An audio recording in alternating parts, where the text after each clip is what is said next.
শেষ পর্যন্ত ৩ জন নয় অতিরিক্ত এক মিডফিল্ডার নামাবে আর্জেন্টিনা। সেক্ষেত্রে এর মাঝে ৪ জনের নামই অনেকটা চূড়ান্ত হয়ে গেছে।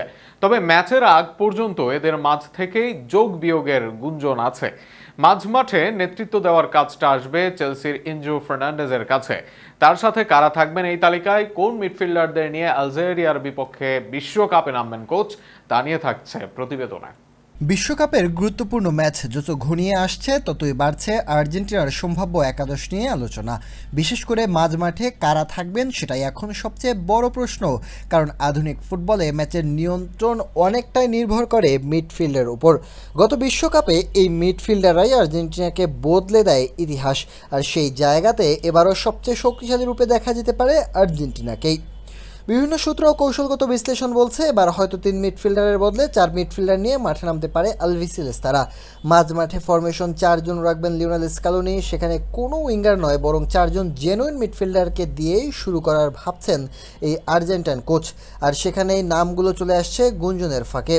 মাঝমাঠের মূল দায়িত্ব থাকবে এনজো ফার্নান্দেসের কাঁধে। খেলার গতি নিয়ন্ত্রণ, ডিফেন্স থেকে বল বের করে আক্রমণ সাজানো এবং চাপের মুহূর্তে সঠিক সিদ্ধান্ত নেওয়ার ক্ষমতা তাকে দলের অন্যতম গুরুত্বপূর্ণ খেলোয়াড়ে পরিণত করেছে।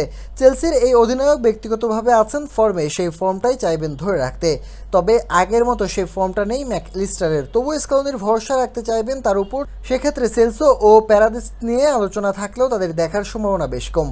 দল এখনও বেশ গুরুত্বপূর্ণ। এলিস্টার প্রতিপক্ষের লাইন ভেঙে সামনে এগিয়ে যাওয়া, ফাঁকা জায়গা তৈরি করা এবং শেষ পাস দেওয়ার ক্ষেত্রে তার ভূমিকা হতে পারে অত্যন্ত গুরুত্বপূর্ণ। নিকোলাস ট্যাগলেফিকোর ইনজুরিতে লেফট ব্যাকে জায়গা হতে পারে বারকোর, যে কারণে ডিপল শুরুর একাদশে থাকতে পারেন এমনটাই গুঞ্জন দেয় আর্জেন্টাইন মুন্ডো আলভিসেলেস্তা। মাঠ জুড়ে দৌড়, প্রেসিং এবং সতীর্থদের জন্য জায়গা তৈরি করার কাজটি সবচেয়ে বেশি করেন তিনি। লিওনেল মেসির পাশে ডিপলের অবদান নিয়ে নতুন করে কিছু বলার নেই। 2026 বিশ্বকাপে সেটারই পুনরাবৃত্তি চায় ভক্তরা।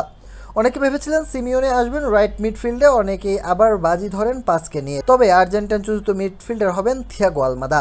তার ড্রিবলিং, দ্রুত সিদ্ধান্ত নেওয়ার ক্ষমতা এবং আক্রমণ ভাগে ভার্সেটিলিটি প্রতিপক্ষের জন্য বড় হুমকি হতে পারে। বিশেষ করে রক্ষণাত্মক দলের বিপক্ষে আলমাদার উপস্থিতি আর্জেন্টিনাকে ভিন্ন মাত্রা দিতে পারে। সব মিলে আপাতত এই ৪ জন মিডফিল্ডারে আছেন সুযোগের দৌড়ে এগিয়ে। এবার ম্যাচের দিন দেখা যাবে প্রতিপক্ষকে বধ করতে কাদের নামান আর্জেন্টাইন বস।